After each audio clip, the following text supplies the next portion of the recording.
Hello everyone, welcome to ज्ञान achievers. तो आज हम स्टार्ट कर रहे हैं मोटिवेशनल थ्योरीज, जो कि मोस्ट इम्पॉर्टेंट है। यूजीसी नेट एग्जाम है या आपका जो पीजीटी कॉमर्स का एग्जाम है, उसमें से 100% ये इसमें से एक क्वेश्चन बनता ही बनता है।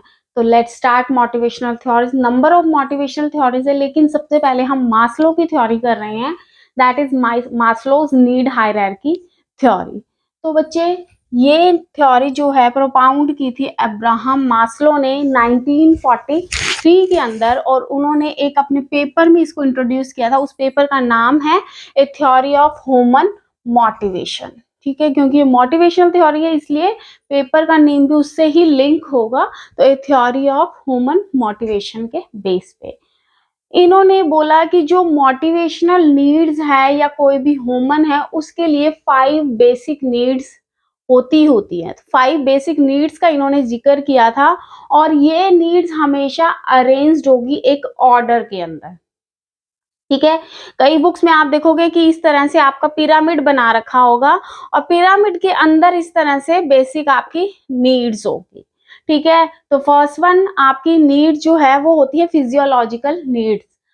स्टार्टिंग से हम देखते आ रहे हैं कि जो हमारे पेरेंट्स हैं या ग्रैंड पेरेंट्स हैं, वो कहते हैं कि रोटी कपड़ा और मकान सबको मिले। इस पे एक मूवी तक भी बनी हुई है। तो वही सेम चीज है कि रोटी कपड़ा और मकान हर पर्सन की नीड है, चाहे वो रिच पीपल है, पुअर पीपल है, मिडिल क्लास है, नो एनीवन।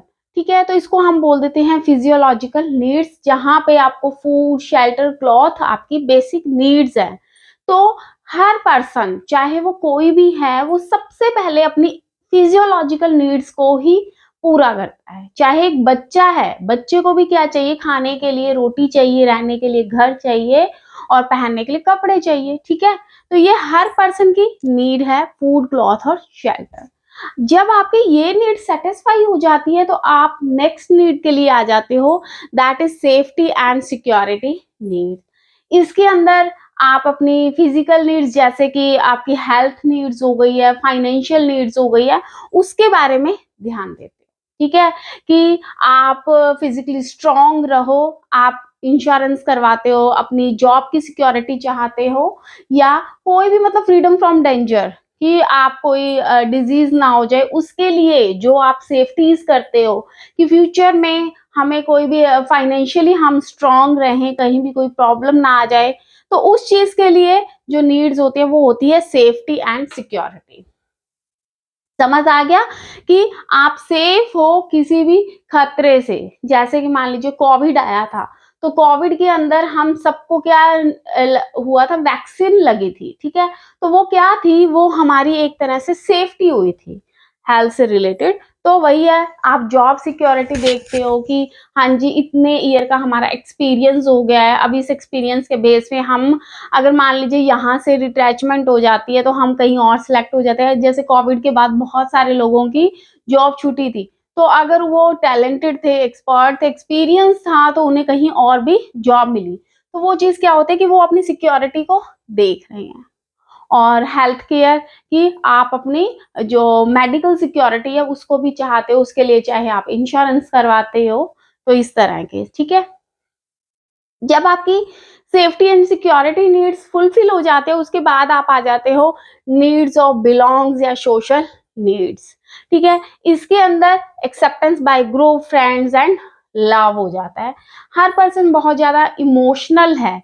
अब वो अपने इमोशंस को किसी के साथ शेयर करना चाहता है, चाहे वो आपके रिलेटिव्स हैं, फ्रेंड्स हैं, या एनीवन एल्स। ठीक है, तो वही चीज है कि आप फिर क्या करते हो? ग्रुप में इन्वॉल्व होते हो अपने इमोशंस के लिए, कि हर जगह उसके लिए, चाहे आप फ्रेंडशिप करते हो या लव एटसेट्रा एटसेट्रा, आप मैरिज करते हो, ताकि हमारी एक अलग से फैमिली बन जाए। उसके अंदर हम क्या करते हैं? अपने जो इमोशंस हैं उनको एक्सचेंज करते हैं। तो ये चीज क्या हो गई है? हमारी नीड्स ऑफ बिलोंग्स या सोशल नीड्स की। अब जैसे लेडीज जो होती हैं, वो एक किटी पार्टी ज्वाइन कर लेती है, कहते हैं गेट टुगेदर चाहिए हमें। तो वो सब चीजें क्या है कि आप नीड्स ऑफ बिलोंग और सोशल नीड्स की तरफ जा रहे हो। क्लियर है? जब हमारी नीड्स ऑफ बिलोंग या सोशल नीड्स फुलफिल हो जाते हैं, उसके बाद हम आते हैं अपनी एस्टीम नीड्स पे। बच्चे एस्टीम नीड्स के अंदर क्या होता है कि हर जगह पे हमारी रिस्पेक्ट हो, हम अपना सेल्फ कॉन्फिडेंस चाहते हैं, हम अपनी पावर चाहते हैं, अपना प्रेस्टीज चाहते हैं और हम चाहते हैं कि हमारा कंट्रोल हो। ठीक है, वो चीज होती है एस्टीम नीड्स। एस्टीम का मतलब क्या होता है कि हर जगह पे प्रेस हो, ठीक है, कि हमें हर कोई हमारी आइडेंटिफिकेशन हो, तो वो चीज को लेके चलते हैं हम एस्टीम नीड्स के अंदर। उसके अंदर आपको अब प्रेस्टीज चाहिए तो उसके लिए आपको पहले अपने अंदर सेल्फ कॉन्फिडेंस लेके आना होता है, आपके अंदर अगर क्वालिटी आपको जनरेट करनी पड़ती है, तो उससे क्या होता है आपका एस्टीम नीड्स हो जाता है। क्लियर है बच्चे? नेक्स्ट वन है सेल्फ एक्चुअलाइजेशन नीड्स। अब सेल्फ एक्चुअलाइजेशन नीड्स के अंदर क्या है, डेवलपमेंट ऑफ इंटरेस्ट या कैपेबिलिटी, कि अब आप चाहते हो कि जो काम मैं, मतलब आप सीधा से कह दो आप अपने ड्रीम्स पूरा करना चाहते हो, ठीक है, कि जो आपका इंटरेस्ट है, ठीक है, अब आपने हर चीज अपनी फैमिली के लिए भी सब कुछ कर दिया है, अब सारा काम हो गया है, लेकिन आपने अभी तक अपने ड्रीम्स को पूरा नहीं किया, तो वहां पे अब यहाँ पे सेल्फ एक्चुअलाइजेशन का मतलब है कि आप अपने लिए जीना चाहते हो, तो उसको बोल देते हैं डेवलपमेंट ऑफ इंटरेस्ट की। कई लोग क्या होते हैं बहुत एज हो जाते हैं, 50+ हो जाता है, उसके बाद वो कहते हैं जैसे प्रौढ़ शिक्षा है कि हमने अपने लिए स्टार्ट किया है, हम अपनी विशेष को पूरा करना चाहते थे, 60 के हो जाते हैं, रिटायरमेंट हो जाते हैं, उसके बाद कई जैसे मैंने देखा है कि कुछ पर्सन जो एज हो जाते हैं वो कहते हैं कि मैं अपना ये वाला बिजनेस स्टार्ट करना चाहता था, लेकिन ड्यू टू जॉब मैं ये फुलफिल नहीं कर पाया, लेकिन अब आफ्टर रिटायरमेंट हम ये अपने ड्रीम को पूरा करेंगे। तो वो चीज भी क्या है, वो सेल्फ एक्चुअलाइजेशन नीड्स है कि आप अब अपनी कैपेबिलिटीज को उभारना चाहते हो, ठीक है, तो वो चीज हो जाती है सेल्फ एक्चुअलाइजेशन नीड्स। तो बच्चे ये हमारी फर्स्ट थी मोटिवेशनल थ्योरीज के अंदर मास्लो की नीड थ्योरी। तो आई होप ये पॉइंट आपको समझ आ गया होगा, ठीक है। अब एक सेकंड और कर लेते हैं साथ के साथ हम। अब सेकंड वन है एल्डरफर ERG थ्योरी। ये हमारी सेकंड थ्योरी है मोटिवेशन की, और इसको बना प्रोपाउंड किया है बाय क्लेटन एल्डरफर। तो बच्चे ये बहुत इंपॉर्टेंट है, तो प्लीज आप इनको भी ध्यान में रखिएगा। बाय क्लेटन एल्डरफर ने, इन्होंने कुछ भी नहीं किया, इन्होंने मास्लो की थ्योरीज को ही रीऑर्गेनाइज कर दिया, और कुछ भी नहीं है, सेम इन्होंने रीऑर्गेनाइज किया है, ये एग्जिस्टेंस नीड्स बोल दिया। ERG का फुल फॉर्म है existence, relatedness and growth needs. Existence के अंदर इन्होंने जो हमारी टू थ्योरीज थी, फिजियोलॉजिकल और सेफ्टी नीड्स को कंबाइंड कर दिया एग्जिस्टेंस के अंदर, और इसको इन्होंने लोअर ऑर्डर की, जो मास्लो की जो लोअर ऑर्डर की थ्योरीज थी वो ले ली है। नेक्स्ट वन है रिलेटेडनेस। नेम से ही पता चल रहा है कि रिलेशंस होने चाहिए, बिलोंगिंग जो मैंने आपको समझाया था मास्लो के अंदर, वही है कि इन्होंने लव और बिलोंगिंग की जो नीड्स हैं उनको इन्होंने रिलेटेड नीड्स में डाल दिया।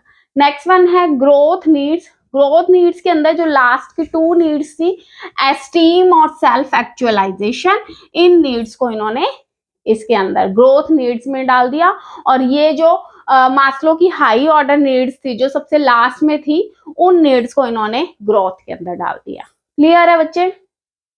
अब डिफरेंस क्या हुआ, तो आप कहोगे कि जो मास्लो था वो कहता था कि पहले फर्स्ट नीड फुलफिल हो, फर्स्ट हो जाएगी तो सेकंड करेंगे, सेकंड फुलफिल हुई तो थर्ड करेंगे, थर्ड के बाद फोर्थ, और फोर्थ के बाद फिफ्थ फुलफिल करेंगे। लेकिन जो एल्डरफर हैं वो कहते हैं ऐसा नहीं है, क्रोनोलॉजिकल में हमें करने की जरूरत नहीं है, हम 5 की 5 नीड्स को एक ही टाइम पे भी फुलफिल कर सकते हैं। तो ये जो है वो आपका एल्डरफर नीड्स हैं। क्लियर हो गया है?